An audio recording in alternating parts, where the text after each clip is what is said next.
We've gotten now to an interesting episode in the development of archetypal Alexandria. One of the more interesting aspects was how feminine wisdom, Sophia, came to have such importance. And it's interesting because the prototype of wisdom was masculine for a long time. With the turn of the millennia, wisdom becomes feminine. It is a she, definitely. And this change is epochal. In fact, the correct term to use psychologically is a term that Carl Jung used several times in his work when he got to needing an expressive term which meant the complete turning over of values.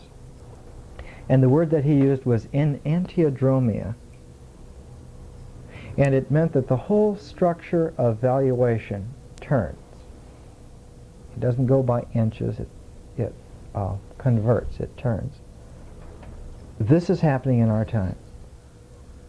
One of the intuitional prophets of our time was Friedrich Nietzsche, whose favorite theme was the trans-evaluation of all values. And that it is that tidal wave of transformation of the very structure of valuation that produces the new man. Man not in the sexual gender sense. And that new man then is, as Nietzsche used in German, the Übermensch, the Superman. At the time of Augustus Caesar, there was an enantiodromia in the classical world. And it produced all of the monumental problems that we are getting to know so well in our time. And characteristic in this was the realization that wisdom as a feminine is necessary. One of the most outstanding and almost never mentioned facts of the classical world is that the original Sibyl, and her name was Sibylla, and Sibylla was a conjunct word, and it meant in the presence of God, and it connoted she who is in the presence of God. And there was an original Sibyl, a woman named Sibella. And her place of prophecy was on the coast of Asia Minor. And it was, because of the name of the place, Eurythia, it was named Eurythia. And the Eurythian Sibyl was the first Sibyl. In fact, in classical antiquity, there was only one Sibyl. For Plato, for Aristophanes, for Aristotle, there is only the Sibyl, she. She who passes on her seat of prophecy. And we'll get to some of the data later on. And there were many Sibyls then who had names, but they were always the Sibyl.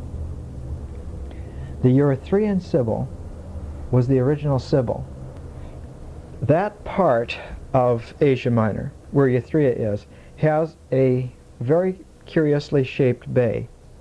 The bay is shaped as a crescent moon. And across from that crescent moon, across the water, which was interspersed by 4 little islands. Actually, there are 5, but the 5th is like rock, just small rocks. But those 4 little islands were called in classical antiquity hippias, meaning horses.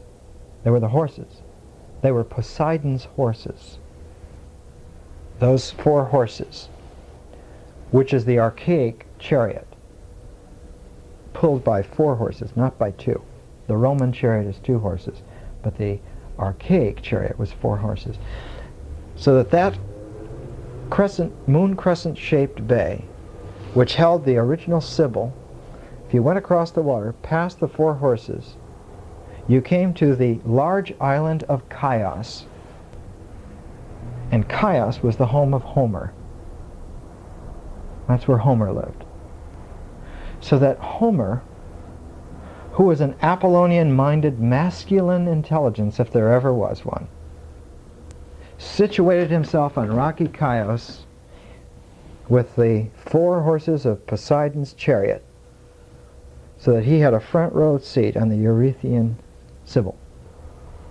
That whole scenario of archetypal energy was repeated to a core in Italy, because the famous Sibyl in Italy was the Cumaean Sibyl, the Sibyl at Cumae.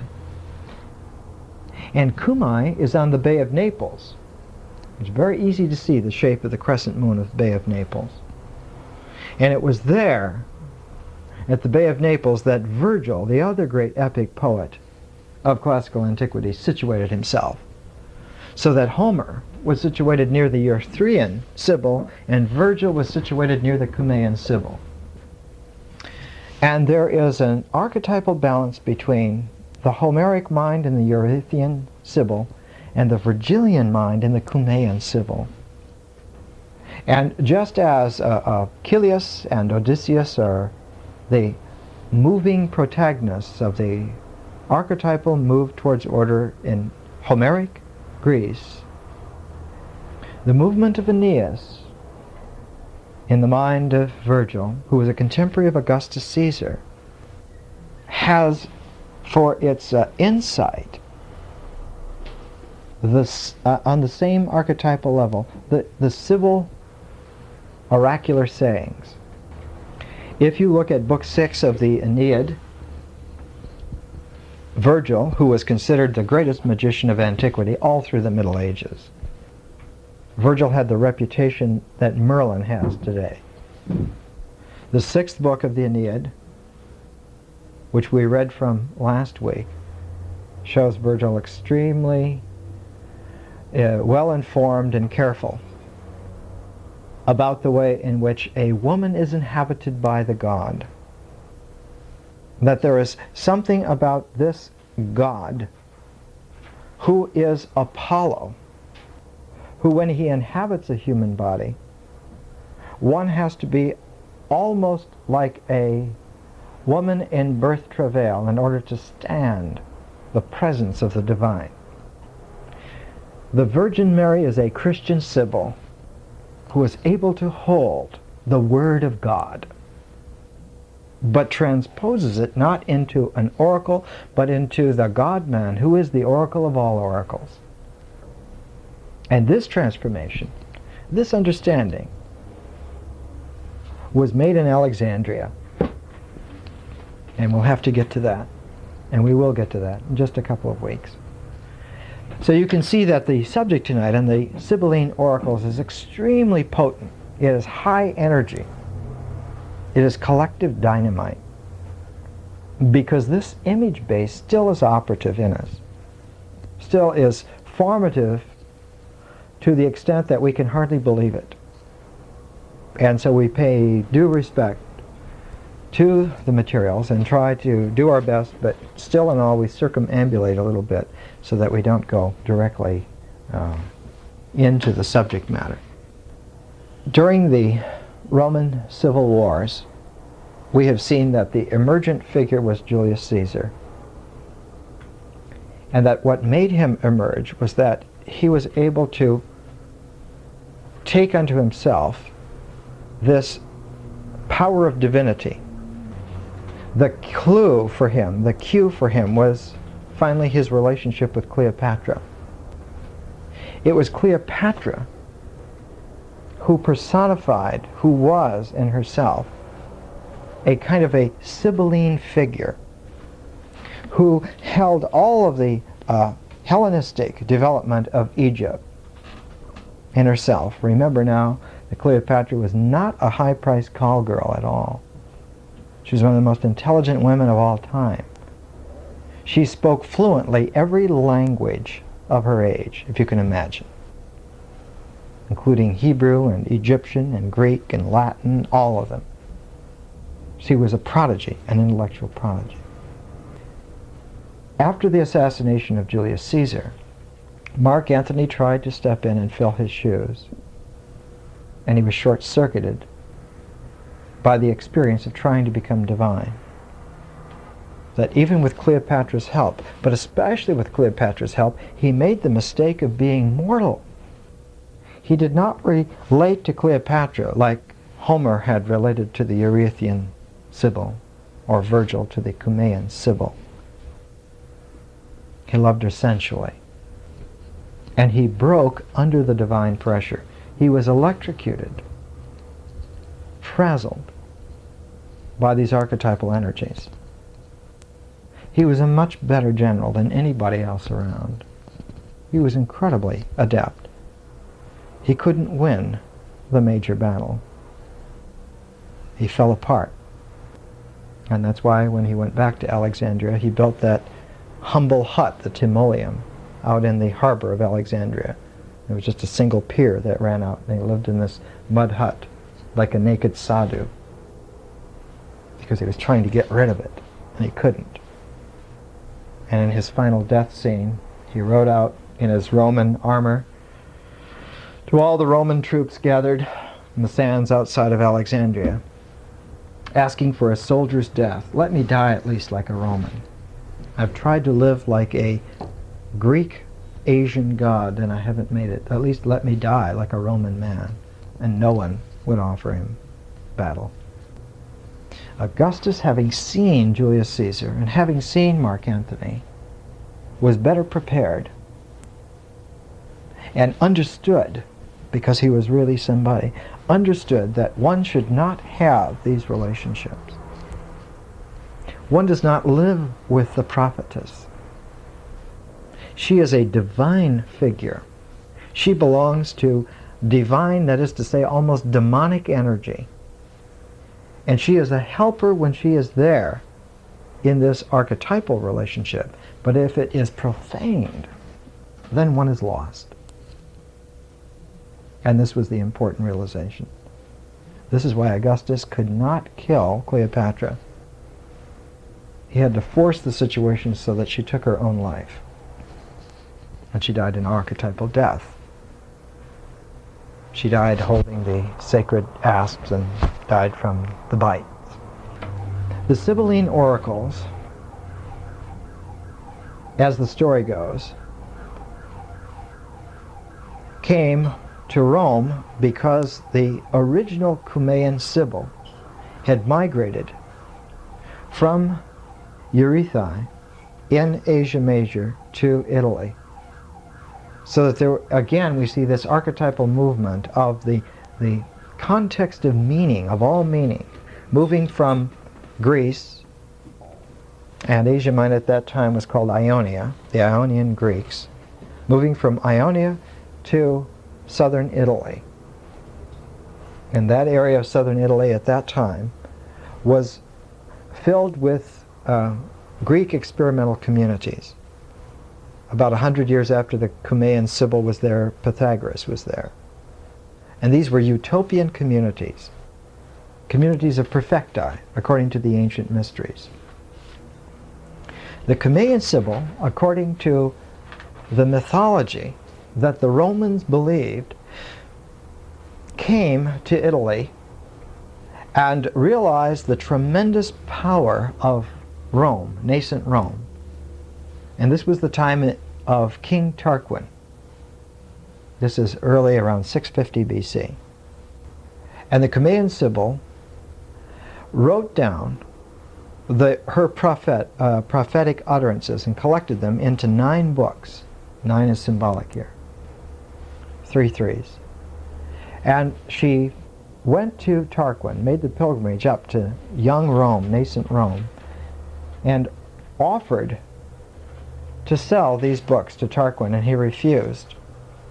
Called her a phony. We have this from Livy, which we talked about 6 months ago, just refreshing some of you. She came again for a second time and offered him 6 books. She had destroyed 3 of the books, and he again refused her and turned her down. And the third time she came, she had only 3 books, and Tarquin realized that this was it. 3 strikes and you're out. And so Tarquin bought from her the prophetic books, and these were the first Sibylline oracle writings. The other Sibylline oracle writings did not exist at that time.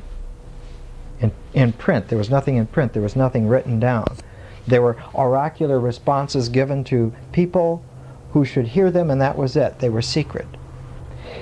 In the Greek mind, such oracular responses are always secret. They are meant for the individual. But don't you see that the Roman idea is that they are meant to be a basis of esoteric law? They must be written down. They must occur in books, in texts. It's the Roman idea of collective building on engineering principles, a structure of law, a structure of civilization. It's based on the book. Those Sibylline oracles that Tarquin bought and came into possession of were kept in the center of Rome, in the Forum, and they were inviolate until 82 BC, when they were burned in the massive upheaval of Sulla, who we talked about a month ago. One of the things that happened accidentally was the burning of the Sibylline books. And about 7 years later, in 75 BC, it had become such a trauma to the Roman psyche. We don't have our feminine bearing, that they sent 3 aristocrats, 3 highly chosen individuals, to go to the original Sibyl in Erythrea and collect there and write down all the verses that they could find, that is, all that they could hear. And they wrote down, and they brought about 1,000 verses back to Rome in 75 BC. And these were sanctified by the Roman state, and they were put into the Roman Forum. And these are the first Sibylline oracles that we have any kind of an indication of. There was a tremendous development in prophetic powers from about that time forward, so that all of the oracles, and there were now about several Sibyls around. Pausanias, a Roman, lists 4. By the time we get to Clement of Alexandria, there are 9, and eventually there came to be 10. But really, if one totals up all of the names in classical antiquity, one comes out with 12. But there was a sudden outpouring, and this outpouring of prophecy, especially among Hellenistic Jews, who were trying to appeal to the Roman mind, realizing that the Roman mind is not paying any attention to the classical Old Testament prophets, couched these prophetic visions in terms of Sibylline oracular responses. And of course, because of the sacred nature, because of the archetypal response, the Roman state took them to its heart. And this burgeoned to such an extent that when Augustus came into power, about 31 BC, but he formalized it in 29 BC. He dates the era of Augustus from 29 BC. One of the first things that he did was to appoint a committee of his closest advisors to review and read through all of the Sibylline oracles and to destroy all of the phony oracles and to edit and preserve only those which were really sacred utterances. The head of this committee was the great epic poet Virgil. He was the best poet-seer of the age, by far. Horace is a very great poet. Virgil is like a mountain compared to the rolling hills of Horace. He is really somebody. From Virgil, then, comes the only indication of what was going on in their minds when they edited the Sibylline oracles. And these edited Sibylline oracles were placed into gold casks, and these gold casks were taken to the temple of the Palatine Apollo and placed at the feet of the Palatine Apollo. 2 casks because there are 2 feet. So that the very structure of the archetypal image of the divine energy that was incarnating itself in Augustus had a ground in the Palatine Apollo and the Sibylline oracles. The essence of feminine wisdom was there at the base. And if we look at all the classical writers, the Sibylline oracle utterances were all about history. They were all about politics. They were all about the state and the careers of man on earth on a grand scale. They were not like the Delphic oracle, esoteric utterances about primal nature. I talked about the rise and fall of kingdoms, about the surge and seethe of civilizations, about the large patterns that man with a capital M was subject to. And all the way through this, the indication was again and again that Rome had 1,000 years of greatness, and that in Augustus's time, in Virgil's time, 700 years of that had gone by, and there was only another 300 years left. Augustus Caesar died in 1914 AD. 300 years after that is 314 AD. That's very close to the founding of Constantinople. These things were said 3 centuries before the event happened. In Virgil, one does not go to the Aeneid to find out the controlling visionary expression of that time from the editing of the Sibylline oracles. One instead goes to his earliest poetic writings, which were called the Eclogues. And it was while writing the Eclogues that Virgil moved to be close to the Cumaean Sibyl. And in the Eclogues, the 4th Eclogue has always been referred to since early Christian times as the Messianic Eclogue. And I want to give you Virgil's 4th Eclogue, the Messianic Eclogue, because the early Christian writers took this to be a gospel truth, that it did not refer to Augustus as Virgil had supposed, but that it referred to Christ. And so the early Christian writers, up through the late Middle Ages, always considered Virgil as a proto-Christian, as someone he died in 19 BC.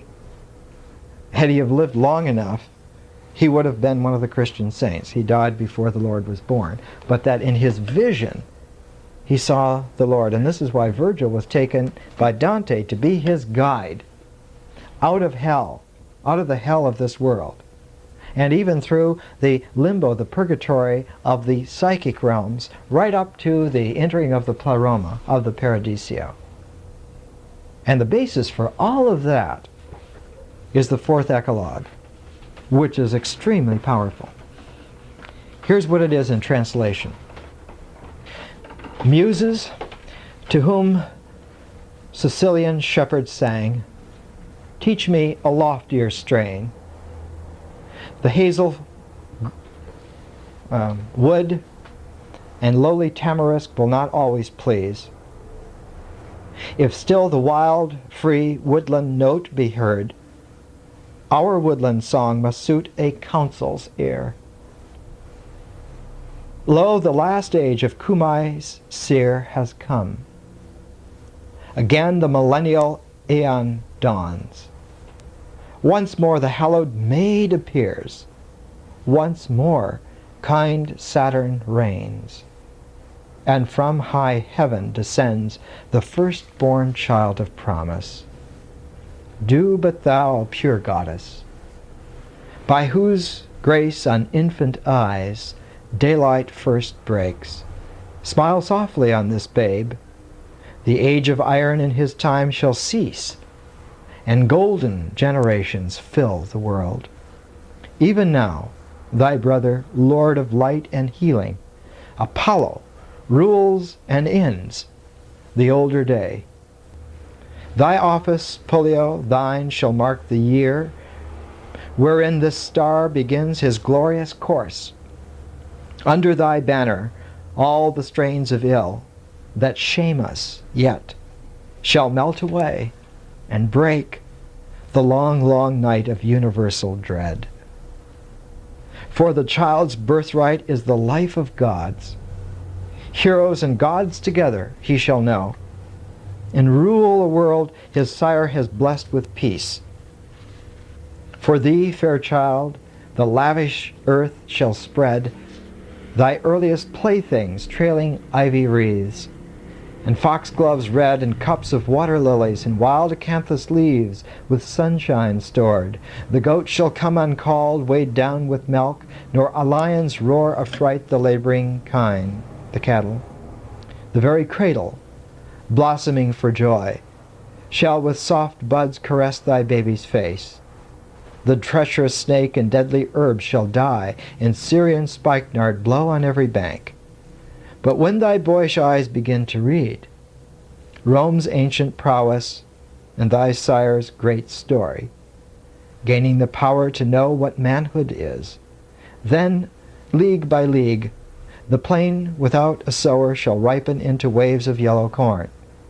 On every wild thorn purple grapes shall cluster, and stubborn oaks yield honey clear as dew, and even yet shall bid them launch adventurous keels, and brave the inviolate sea, and wall their towns, and cut earth's face with furrows. Then behold, another Tiphys take the helm, and steer another Argo, manned by chosen souls, seeking the golden undiscovered east. New wars shall rise, and Troy renewed shall see another great Achilles leap to land. At last, when stronger years have made thee man, the voyager will cease to vex the sea, nor ships of pine wood longer serve in traffic, for every fruit shall grow in every land. Nature shall give new colors to the fleece, soft blushing glow of crimson, gold of crocus, and lambs be clothed in scarlet as they feed.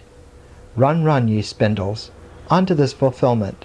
Speed the world's fortune, draw the living thread.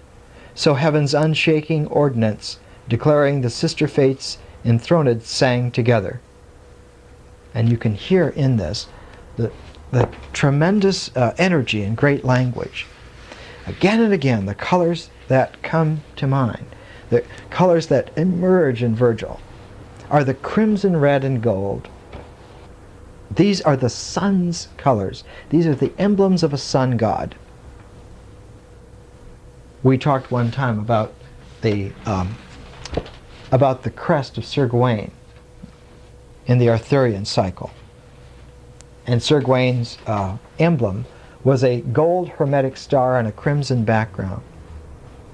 Crimson is the color of blood in the sunlight, and the gold is the holy metal of a renewed cycle, because the Cunean Sibyl made it clear, even though they couldn't make popular the detailed Sibylline oracles. The overall gist was well known and very public, that there were 4 ages of man, and they were personified by metals, and that in the nature of the metals, man changes, and as a new cycle comes in, man changes and a new metal takes over its symbolism. There is a decline from the Golden Age to the Silver Age, and then there is decline from the Silver Age to the Bronze Age, and then there is decline to the Age of Iron. And when the Age of Iron runs down and has exhausted its valuation, there is a sudden turning over again, and the beginning of a new age of gold starts immediately. The lowest point of the Age of Iron heralds the highest renewal of the Age of Gold. And this was the basic structure of historical prophecy, which the Roman people not only imbibed, but hallowed in the greatest possible way and enshrined in the temple of the Palatine Apollo. Now we have to understand something in this mythic tapestry. We've talked about it before. We've talked about the three transcendental modes of human being. We've talked about the way in which we leave ourselves in three differing modes. We can leave ourselves through ecstasy. We can leave ourselves through fright, through terror. And we can leave ourselves through transcendental wisdom. And we've talked about the way in which in Greek religious mysticism those three come together. That's the Trinity, the Triad, and the focus where that is, the focus of those transcendental modes of human nature, from the mortal to the immortal, was Apollo. And Apollo, as the god, was the image of the focus. And those three modes were symbolized in Greek mystery religions as Aphrodite for ecstasy, Ares or Mars for terror, and Athena for wisdom. So the Apollo was a focus. He's not on the same level as these other gods. He is a focus. But as Apollo is the immortal focus of these transcendental energies, because of the balance in reality, there is a mortal focus. And the mortal focus of what Apollo was, the immortal focus of, was Dionysius. So that Dionysius is the focus of ways of leaving ourselves, but still in a mortal mode. And it is Dionysius who is also able to possess us. It is he who, when his spirit enters into women, they become Bacchae. And they seek to express themselves in a life sense. Augustus Caesar was the embodiment of Apollo in the Roman eyes. And Augustus, in his edicts, and we have a lot of them, always identifies himself as the son of the god named Julius. Always. When he refers to himself in a formal way, he says, I am the son of God. And that God being Julius Caesar.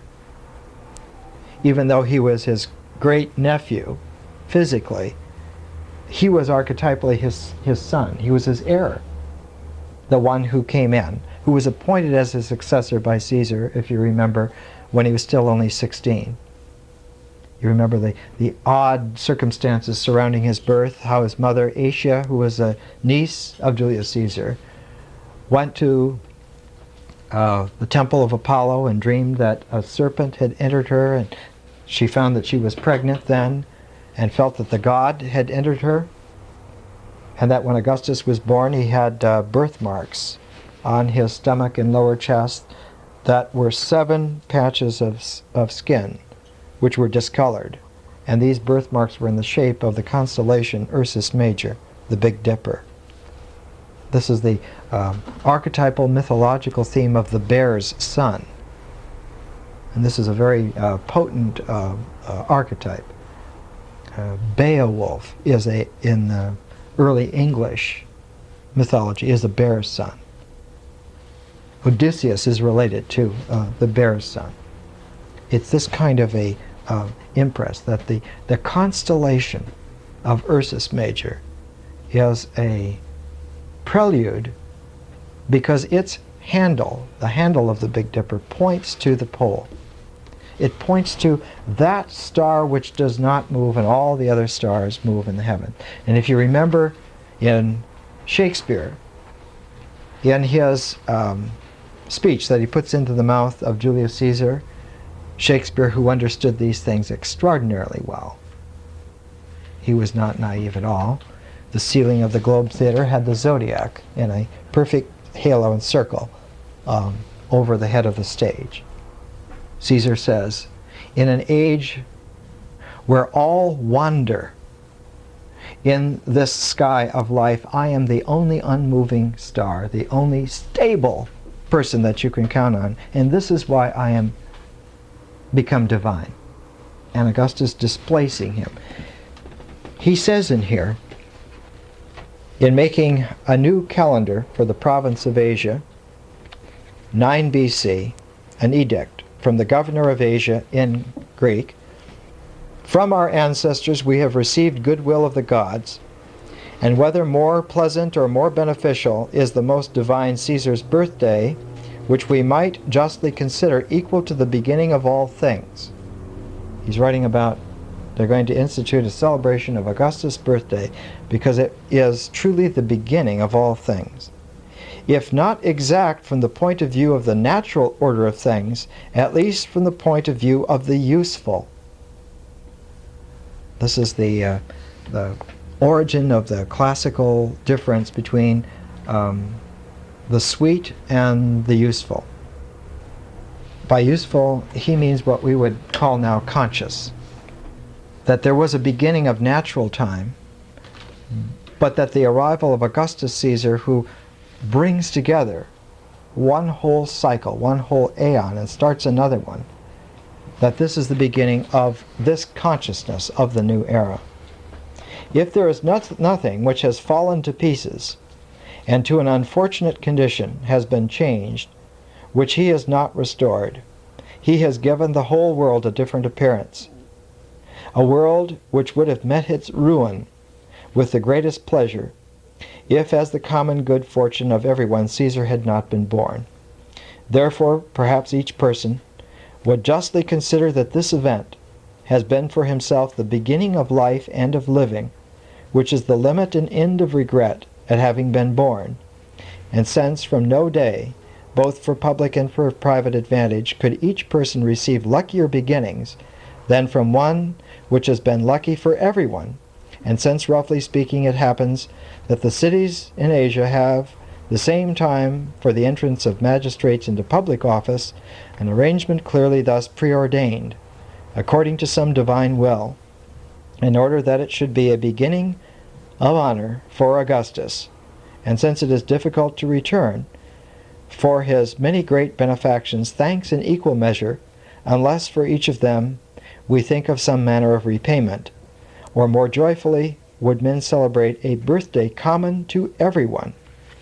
So that Augustus' birthday is to be celebrated because it is a birthday in common to everyone. It is the beginning of the reintegration of consciousness. 9 BC.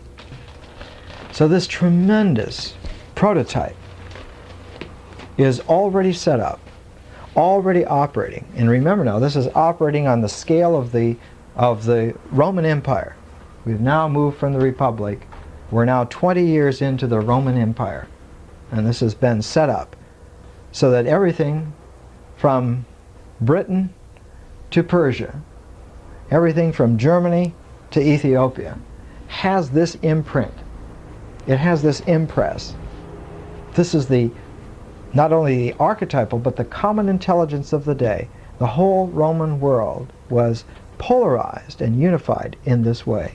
9 BC. Behind this masculine power structure was the crying need for the feminine wisdom, because the masculine power structure was empty. It was empty of valuation. And this is why the early image of Sophia as someone who is wandering lost in the worldliness has to be rescued. And her rescuing becomes the search for the real gold. And it is this search that is the beginnings of alchemy. In the material world, there is a quest, an archetypal quest, which, looking for that real spark of divinity, will lead to the gold. I have to put an aside in here for just a minute, and then we'll come back to this.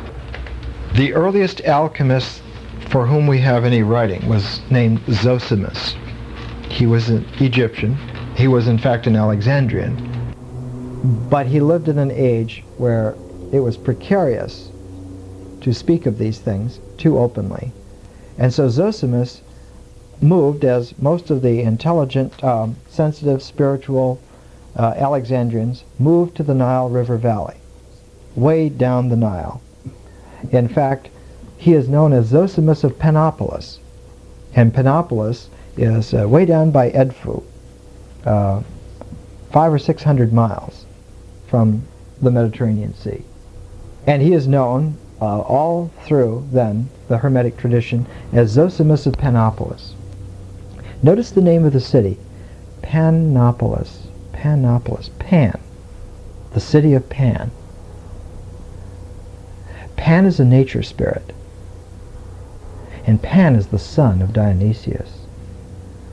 Pan is the embodiment for man of that Dionysian energy. He is the son of that god, just like Augustus considered himself being the son of Apollo.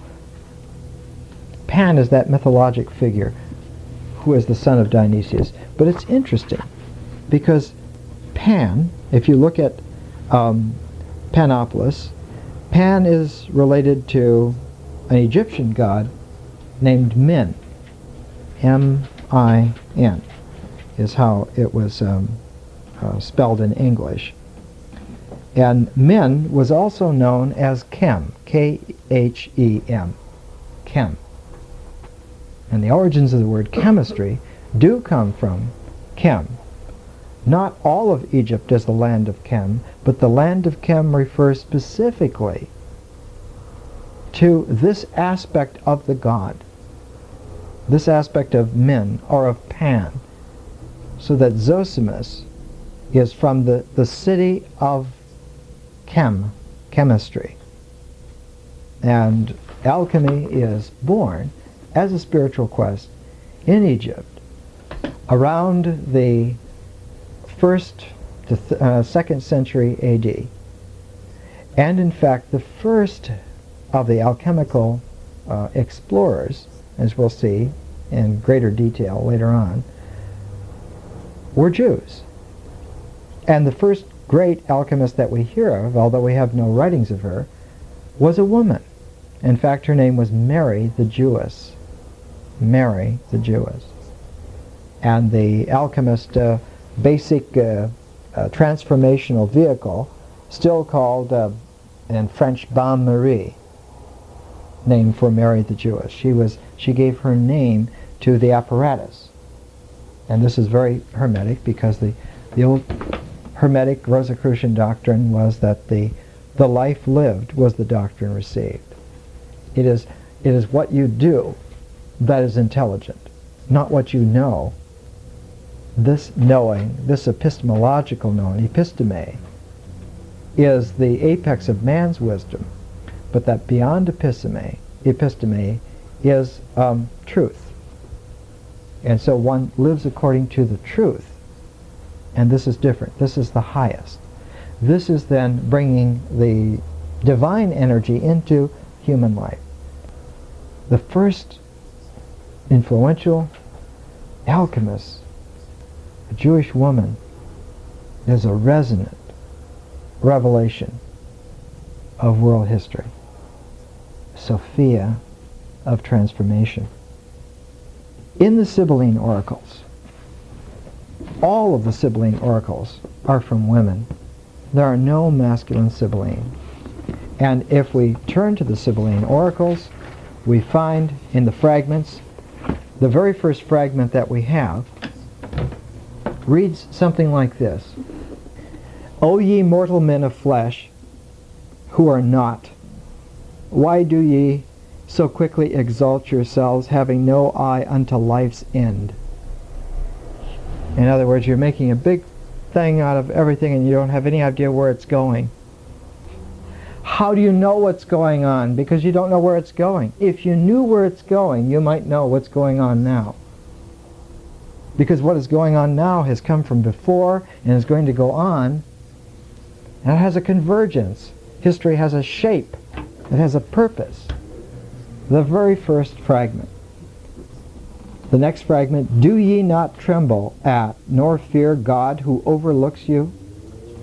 The Most High, who knows, who looks on, who witnesses all, who nourishes all, the Creator who has planted his sweet spirit in all, and made him a guide to all mortals? There is one God, sole sovereign, excellent in power, unbegotten, almighty, invisible, yet seeing all himself. And you can notice now the emphasis here on unity. The emphasis is that there is no discrimination in the divine. There's no disparateness. That the unity that is there precludes any kind of polarization. And we've talked about this many times, that polarity that becomes a complementarity achieves the resonance of unity. It's like the Tai Chi. If you see it in terms of dark and light or black and white, that's a polarity. But if you see the polarity in terms of its complementarity, then the unity of the symbol occurs. And it's the unity that then has the resonance. The return to unity is the resonance of the New Age, of the turning of the cycle. It means that seeing the old cycle less and less clear until there were fundamental polarities everywhere, until the tensions that come out of polarity dominated the world like a jungle, so that human beings couldn't see anything for real. All they saw, increasingly, were the delusive images from their own anxieties. A world gone mad. As Livy says in the introduction to his Roman history, he says, we can no longer stand the anxieties of our time, nor can we stand the cures needed. We are trapped in an unsolvable limbo, because as long as the polarities were there and energized, it was unsolvable. The hermetic trick, knack, insight, the esoteric kicker in the whole works, was to transform the polarities into a complementarity. And what comes immediately is a sense of unity of all. And this is what the Sibylline oracle is saying. First off, God is one. Not the one as the beginning of a number sequence, but one. Later on, when this had become expressed and refined and developed, Jamblichus, on the Divine Mysteries, about 330 A.D., Jamblichus will talk about how it's important to realize that divinity is not one among many, but is exclusive of any divisiveness whatsoever. And this was an interesting flaw in Augustus, because the whole nature of Augustus and the Roman Empire was that the emperor was the first of the whole series. In fact, it's called the Augustan Principate, and we get our word prince from this. The prince is the first in the kingdom. Principate. And the basis of the Augustan Principate was a misunderstanding of spiritual nature on a colossal scale. Augustus said, I am the first of all the Roman citizens, and everybody follows me, and as I do for my, like a father would for his family, and everybody follows my way. And out of the principle of the Augustan Principate comes the structure of the Catholic Church, that the Pope is the first. And the whole idea of papal authority is all based on this misunderstanding. It is a political structure. It is an empire building technique. It is a surrogate, but not the truth. The Sibylline oracles go on to say, yet he himself is beheld by no mortal flesh. No one ever sees him. And remember we talked about the mystical idea of community in Judaism. How an individual cannot see the divine, but how the divine shows its face in the body of the community. It's the body of the community that is able to reveal in its wholesomeness the face of the divine. If you want to think of it in a metaphorical term, think of the divine as such a dynamic, scintillating relationality that only the mirror of the community can reflect the light, that the individual human being would only reflect a spark, not the light. From this comes, of course, the Hasidic certainty that every human being has a spark of divinity, but it's only the collecting of the sparks of divinity that allow for the presence of the Lord of history to manifest. So the Sibylline oracles, and these were encased in the temple of a Palatine Apollo by Augustus. For what flesh can see visibly the heavenly and true? The heavenly and true God, the immortal, whose abode is the heaven. Whose abode is the heaven. So that just like individuals who may have sparks of divine light, but cannot see it, also the heavens, when the stars are just scattered sparks, is unintelligible. It is only when the heavens are a pattern that the universe becomes intelligible. And the pattern of the heavens complements, not polarized to, but complements the pattern on earth. The heavenly city and the earthly city are related. And this is exactly the kind of language that Augustine will use 400 years into the future. So the Sibylline oracles are very, very powerful now. Remember, every syllable was leaned on by people of this time. They were grasping at straws. And here was Augustus, who for 56 years ran the show. If he said this goes, it must be worth listening to. She says, "Nay, even face to face with the sun's rays are men able to stand, being mortals, mere veins and flesh wedded to bones. Worship him who is alone prince of the world, who alone exists from age to age, self-sprung, unbegotten, holding all in sway through all time, giving to all men their testing time in the common light. But of your evil counsel ye shall have the fitting reward, for that forsaking the honor of the true and eternal God, and the offering to him of sacred hecatombs, ye have made your sacrifices to the deities in Hades. In insolence and madness ye walked, and forsaken the straight high road, ye turned aside, and were wandering through thorns and stakes. Cease, vain mortals, roaming in darkness and black murky night, and leave the darkness of light, and take hold of the light. Behold, he is plain to all, and such as cannot be missed. Pursue not ever darkness and murkiness. Behold, the sweet-eyed light of the sun shines brightly forth. Conceive wisdom in your hearts, and have knowledge. There is one God who sends rain and winds and earthquakes, lightnings, famines, pestilence, and sad cares. Why should I detail them one by one? He is the Lord sovereign, heaven and earth in one existence, undifferentiated. And they follow with a coda to that. But if the gods have offsprung and yet remain immortal, there would have been more gods born than men, and no room would have been found for mortals to stand. And this is psychologically profound.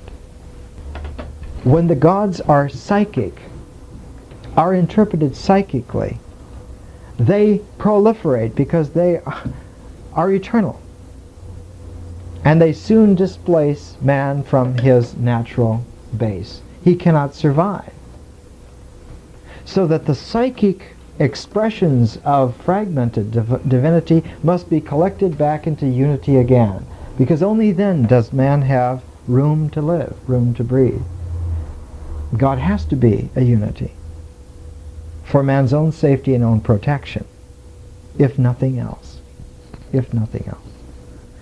With divine electricity free in the world, no human being can stand. It has to be collected together again. Well, you can see the tremendous model that is operating at this time, the tremendous pull of it. Even us living in a different culture, thousands of years later, we can appreciate what bone-trembling insights must have been penetrating the Roman mind at this time, the Greek mind at this time, the Hebrew mind at this time. All of this tremendousness coming into play. Here is an image from a classical author named Lucan. His epic Pharsalia was about the culmination of the civil wars. Julius Caesar won the Battle of Pharsalia. Here is a description of someone being possessed by the god. And you can take this as being symbolic of the kind of psychological neck-breaking that was going on at this time, en masse. It was a worldwide epidemic at this time. It's about a woman named Phenome who was unwilling to go into the temple of Apollo at Delphi. And she was forced to by this Roman consul. He had unblocked the gates and was forcing her to go in, forcing her to go to the tripod, the sacred tripod, and sit. And she kept pretending that she was possessed by the god. And he kept saying to her, not even close. This is not it at all. You don't understand. It's not making something up. It's not a speculation. It's not letting yourself go and just free associating. It has nothing to do with mortality. It has nothing to do with the psychic realms at all. This is a different level. This is the spiritual level. This is the undifferentiated pleroma. And so finally, she approached the lip of the great chasm and seated herself on the tripod. Then, for the first time, she experienced the divine afflatus, still active after so many centuries. And Apollo genuinely possessed her at last. He forced his way into her heart, masterful as ever, driving out her private thoughts, draining her body of all that was mortal, so that she could possess it, and he could possess it wholly. She went blundering frantically about the shrine, with the god mounted on the nape of her neck, knocking over the tripods that stood in her path. The hair rose on her scalp, and when she tossed her head, the wreaths went flying across the bare floor. Apollo's fury was so fierce that fire seemed to boil from her mouth. He whipped her, goaded her, darted flames into her intestines, and at the same time kept her on the curb, preventing her from disclosing as much as she knew. Countless centuries crowded tormentingly in her breast. Rival secrets contended with her for utterance. She understood all that was or would be, from the beginning of the world to its very end in fire, and could have rewarded and revealed the laws that govern even the ocean, or the number of sands on every shore in existence. But just as the Sibyl of Cumae disliked being made the repository of so many national destinies, and therefore haughtily chose that of Rome for her sole revelation, so Phenome went through a distressing search among the fates of far more important men than Appius, before she finally came upon his own. As soon as she recognized it, her mouth foamed frenziedly. She groaned, gasped, uttered weird sounds, and made the huge cave re-echo with her dismal shrieks. In the end, Apollo forced her to use intelligible speech, and she gave the response. This was utterly real, devastatingly real, to the Romans, to the Greeks, to the Hebrews. The classical age was inundated by a tidal wave of this, and it is in the middle of this that the Magi astronomers predicted the birth of the Messiah. This incredible ocean of travail. And here the precipitate guiding star, the guiding star, heralds, not in terms of an unmoving pole star, but in terms of a new star that was not there before. It's paltry for us to call it a supernova, a new star in the sky. It is archetypally an unbelievable happening that the heavens that had been there are suddenly dominated by a new star that had not been there before. This is an incredible precipitant energy. And next week we'll come back and we'll get into the Sibylline oracles a little bit more, and I'll take us further so that you can see that increasingly the form of the Sibylline oracles became the form which the New Testament will base itself upon. That there is a new revelation. There is a new quality. And the ultimate Sibylline oracle will be the book of Revelation, the Apocrypha. It is the ultimate Sibylline oracle. And we'll see that next week.